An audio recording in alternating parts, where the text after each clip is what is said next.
Hello everyone, welcome to our new videos. তো আমরা এর আগের ভিডিওতে অলরেডি আমাদের কম্পোনেন্টকে কিভাবে ডাইনামিক্যালি স্টাইলিং করা হয় সেটা নিয়ে আমরা কথা বলেছি। এবার আমরা অলরেডি জেনে গিয়েছি বেসিক অফ স্টাইলিং কিভাবে আমরা অ্যাড করতে পারি, বা কিভাবে আমরা কম্পোনেন্ট ক্রিয়েট করতে পারি, বা কিভাবে আমরা প্রপস ক্রিয়েট করতে পারি, ডাইনামিক কম্পোনেন্টে কিভাবে স্টাইলিং অ্যাড করতে পারি, সেই বেসিক মোটামুটি জেনে গিয়েছি। এবার আমরা ছোট করে আমাদের একটা টাস্কে চলে আসবো। টাস্ক মানে আমরা অলরেডি আমাদের ইউআই এর পেজের উপর যদি যাই, এখানে দেখতে পাবো যে আমাদের তিনটে বক্স রয়েছে। বক্সের মধ্যে সিম্পল আমি কালার চেঞ্জেস করেছি dynamically basis of the discount. তো আমি বলছি এখান এখানে এবারে আমাদের একটা ডাইনামিক্যালি চেঞ্জেস করব। সেটা কিরকম না, আমি চাইবো যে হ্যালো, এখানে কোনো একটা নাম প্রিন্ট করাতে চাইবো। Hello, my name is something, and after that I need to attend this color also, মানে I need to change the color also। আমি তাতে ডাইনামিক্যালি চাইলে কালারও চেঞ্জেস করতে পারি কোডের সাহায্যে মডিফিকেশন করে। এবার ওটা আমরা করব। আমরা আমাদের এক্সিস্টিং যতদূর পর্যন্ত কমপ্লিট করেছি রিয়েক্টের তার ভিত্তিতেই করব। এখানে একটা সিম্পল কম্পোনেন্ট লাগবে, একটা দুটো প্রপস লাগবে। একটা, যেহেতু আমরা এখানে দুটো জিনিস চাই, একটা তো আমার নেম প্রিন্ট করাতে, আর একটা নেমের ভিত্তিতে কালার চেঞ্জেস করতে। তো আমাদের প্রপস লাগবে দুটো ডাইনামিক্যালি। তো এরপরে সিম্পল একটা কম্পোনেন্ট গিয়ে তোমার যে কোনো একটা ফাইলে গিয়ে রেন্ডার করাতে হবে। এই হচ্ছে আমাদের টোটাল টাস্ক। আমি চাইবো তোমরা নিজেরা সবার প্রথম প্র্যাকটিস করো, তারপর এসে আবার আমাদের এখানে মানে নতুন পেজে এসে সোয়াপ করো। আমি আশা করছি তোমরা তাই করছো। তো আমি আমার ভিডিওটা কন্টিনিউ করতে থাকছি। ওকে ওকে তো আমি আসলাম আবার। আশা করি তোমরা মোটামুটি কমপ্লিট করেছো। আমি তোমাদের এবার দেখিয়ে দিচ্ছি যে কিভাবে মানে ফাইল অ্যাড করে সেম ভাবে আমরা ছোট্ট একটা টাস্ক কমপ্লিট করতে পারি। আমি জাস্ট একটা নতুন এসআরসির মধ্যে গিয়ে নতুন ফাইল ক্রিয়েট করলাম। ফাইলের নাম দিলাম স্মল অ্যাক্টিভিটি ডট জেএসএক্স। ওকে, এবং এই ফাইলের মধ্যে সিম্পল একটা কম্পোনেন্ট ফাংশন ক্রিয়েট করলাম। ফাংশনস আমরা দুই ধরনের ক্রিয়েট করতে পারি। এক তো সিম্পল ভাবে ফাংশন ক্রিয়েট করতে পারি, সবার নিচে এক্সপোর্ট ডিফল্ট দেন ফাংশন নেম। আর একটা, আমরা সবার নিচে এক্সপোর্ট ডিফল্ট দেন ফাংশন নেম না অ্যাড করে আমি সবার শুরুতেই অ্যাড করতে পারি এক্সপোর্ট ডিফল্ট দেন ফাংশন দেন তার নেম। আপাতত আমি জাস্ট দিলাম অ্যাক্টিভিটি। ওকে, এই অ্যাক্টিভিটির মধ্যে আমি কি করব, এই অ্যাক্টিভিটির মধ্যে আমি দুটো প্রপস নেব। প্রপস কিভাবে নেয় আমরা তাও জানি। প্রপস এর মধ্যে কি নেব, আমরা যে দুটো নেম নিচ্ছি, প্রপস নিচ্ছি, একটা হবে ইউজার নেম, আমি তোমাদের বললাম। আর একটা হবে আমি কোন কালারে ইউজার নেমটাকে সোয়াপ করাতে চাই, কালার। ওকে, এই দুটো প্রপস নিয়ে নিলাম এবং এই প্রপস এর মধ্যে জাস্ট সবার প্রথম তো আমি কম্পোনেন্ট কমপ্লিট করি, রিটার্ন স্টেটমেন্ট অ্যাড করলাম এবং এই রিটার্ন স্টেটমেন্টের মধ্যে সিম্পল ভাবে আমরা একটা এমটি ফ্র্যাগমেন্ট ক্রিয়েট করে নিলাম। ওকে, তো এই হচ্ছে একটা বেসিক কম্পোনেন্ট ক্রিয়েশন। তো এরপরে আমরা জাস্ট দুটো প্রপস অ্যাড করেছি এবং এই প্রপস এর মধ্যে আমরা এবার মানে কিভাবে স্টাইল কালার অ্যাড করব তাই আমরা দেখব। আমি জাস্ট একটা ভ্যারিয়েবল নিয়ে নিচ্ছি, সবার প্রথম লেট স্টাইলস নামে নিয়ে নিচ্ছি, TYLES স্টাইলস ইকুয়াল টু, আমি কি করছি, এই কালারটাকে আমি এখানে অ্যাড করছি, কালার। ওকে, কালার অ্যাড করে দিলাম। এইবার আমি এই কালারটাকে এখানে H2 তে রেন্ডার করাবো। আমি যে কোনো একটা ট্যাগ নিতেই পারি। আমি এই ক্ষেত্রে জাস্ট হেডিংটা H2 নিলাম, হেডারের মধ্যে হেডিং। তো এতে আমি জাস্ট কি করবো, অলরেডি ইন্টারনাল স্টাইল রয়েছে, স্টাইলের মধ্যে কি করবো না, স্টাইলস অ্যাড করে দিলাম। এরপর আমি বললাম যে hello, I am, then I am এর পরে কি হবে, এখানে নাম তো আমি ডাইনামিক্যালি অ্যাড করতে চাই। তো আমি জাস্ট প্রপস অ্যাড করে দেবো। প্রপস এর মধ্যে জাস্ট এটা ইউজার নেমটা অ্যাড করে দেবো, যেটা আমাদের সিম্পল জাভাস্ক্রিপ্টের মতো কাজ করবে। এই ইউজার নেমের জায়গায় আমি যে নামটা অ্যাড করতে চাইবো ওটা প্রিন্ট আউট হয়ে যাবে। ওকে, তো এই ছিল আমাদের সিম্পল একটা কম্পোনেন্ট যার মধ্যে দুটো প্রপস নিয়েছি। এই প্রপস এর সাহায্যে আমি একটা রিটার্ন স্টেটমেন্ট ইউজ করেছি এবং এতে just hello I am user name, আর এই স্টাইলের মধ্যে আমি চাইছি যে কালারটা অ্যাড করব তার যেন কালারের স্টাইলিং চেঞ্জেস হয়ে যায়।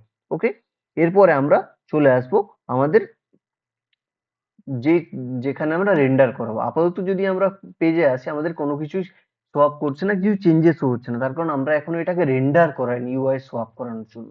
আমরা চাইলে প্রোডাক্ট ট্যাবেও অ্যাড করতে পারি, কোনো ব্যাপার নেই, কিন্তু যেহেতু এটা প্রোডাক্টের মধ্যে আসছে না, যেহেতু এটা প্রোডাক্টের মধ্যে আসছে না, সেহেতু আমরা এটা এখানে রেন্ডার করাবো না। আমরা সরাসরি চলে আসবো অ্যাপ ডট জিএসএক্স এ। অ্যাপ ডট জিএসএক্স এ আসার পর আমরা জাস্ট সবার প্রথম কি করতে হয়, সবার প্রথম আমরা পেজটাকে ইম্পোর্ট করতে হয়। ইম্পোর্ট, দেন কি নাম দেব, আমরা অ্যাক্টিভিটি নাম দিয়ে দিই। ফাংশন যেই নামে ক্রিয়েট করেছি, এখানে ফাংশন কি নামে ক্রিয়েট করেছি, অ্যাক্টিভিটি। তো activity from small activity dot GSX, এটা অটোমেটিক ক্রিয়েট করে নিল আমাদের জন্য রিয়েক্ট। এরপর আমরা রিটার্ন স্টেটমেন্টে এমটি ফ্র্যাগমেন্ট অলরেডি ইউজ করেছি, যেহেতু আমরা জানি যে একটাই কেবলমাত্র প্যারেন্ট রিটার্ন করতে পারি এলিমেন্ট কম্পোনেন্টে। তো ওই জন্য এর আন্ডারে আমরা চাইল্ড হিসেবে অ্যাড করতেই পারি। তো আমরা এখানে কি করব না, অ্যাক্টিভিটি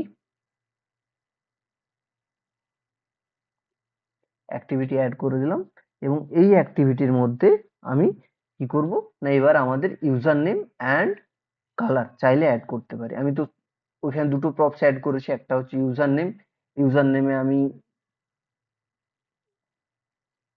স্ট্রিং এর মধ্যে রাখলাম। সবার প্রথম তো আমি দিলাম নন একাডেমি, নন একাডেমি, ওকে। এই নন একাডেমি দিলাম, এর কালার দিলাম, কালার নামে ওইখানে একটা প্রপস অ্যাড করেছি, ওর কালারে আমি অ্যাড করলাম, কি অ্যাড করলাম না, ইয়েলো।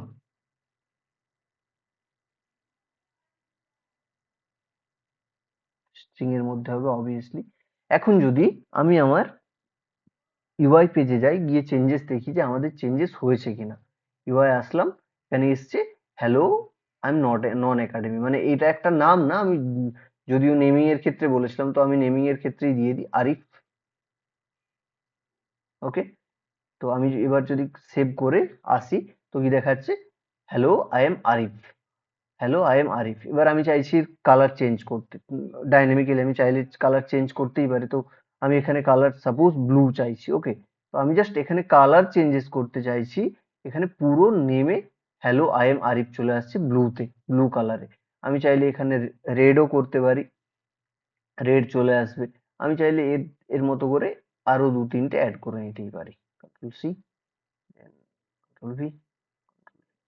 আমি একটাতে দেবো যে পোস সাবানা,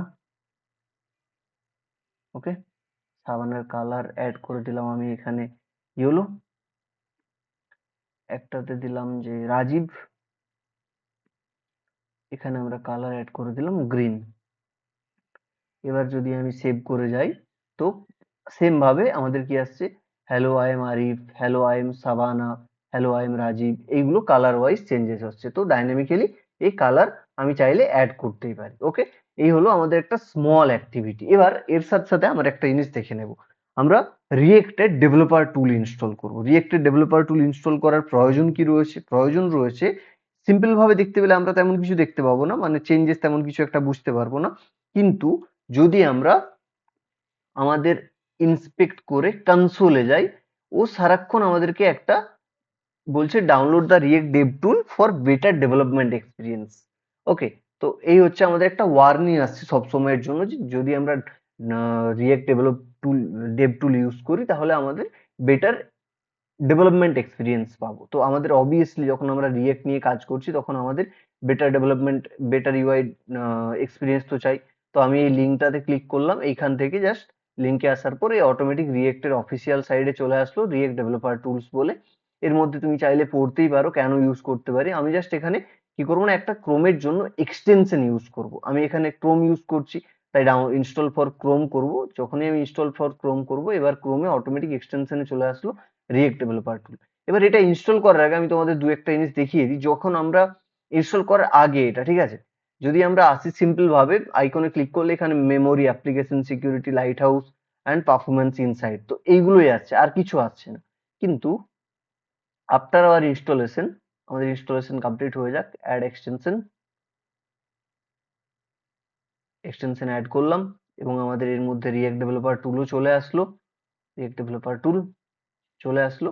এইবার আমি যদি আমাদের পেজটাকে রিফ্রেশ করি, রিফ্রেশ করলাম, রিফ্রেশ করার পর যদি এখানে আসি, আচ্ছা এখন তো কোনো শো আপ করছে না, কিন্তু এটাকে জাস্ট আমি কি করলাম না এখান থেকে ডিলিট করে দিলাম, জাস্ট কন্ট্রোল সি করলাম।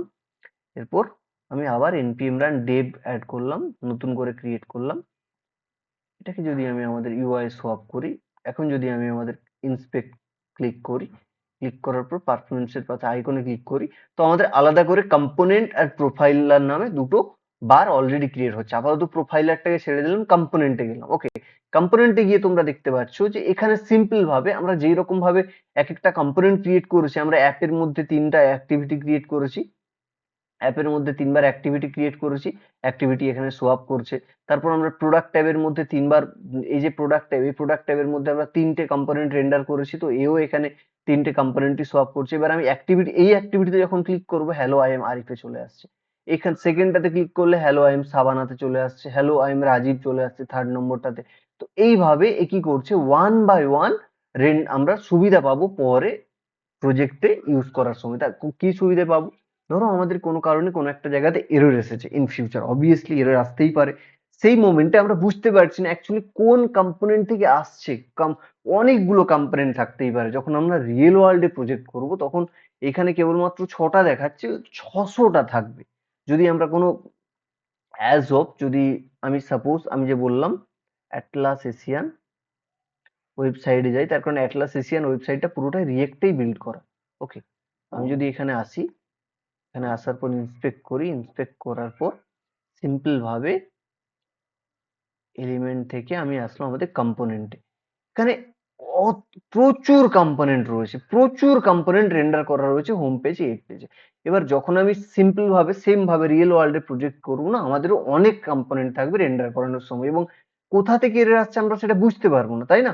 তো যদি আমি এখানে অ্যাক্টিভিটিতে ক্লিক করি, আমার এই অ্যাক্টিভিটিতে অটোমেটিক চলে আসছে যে কালার রেড, ফার্স্ট অ্যাক্টিভিটিতে colour red, user name Arif, তো এর নেমও চলে আসছে, ইউজার কালারও চলে আসছে প্রপসের। তার ভিত্তিতে আমি খুব সহজে আইডেন্টিফাই করতে পারি যে আমার এররটা কোথা থেকে আসছে বা কোন জায়গা থেকে আসছে। যার জন্য তোমাদের অবশ্যই বলবো রেকমেন্ডেশন হিসেবে যে তোমরা রিয়েক্ট ডেভেলপার টুল, ক্রোম এক্সটেনশন বা ফায়ারফক্সের জন্য, আমি এখানে ক্রোমের জন্য ইউজ করছি এই মুহূর্তে ক্রোম, তাই আমি ক্রোমের জন্য ইনস্টল করলাম। এটা ফায়ারফক্সের জন্যও হয়, এটা এজের জন্যও হয়। তো তোমরা অবভিয়াসলি এটা ইনস্টল করো যাতে তোমাদের ইউআই এক্সপিরিয়েন্স খুব ভালো হয়। ওকে।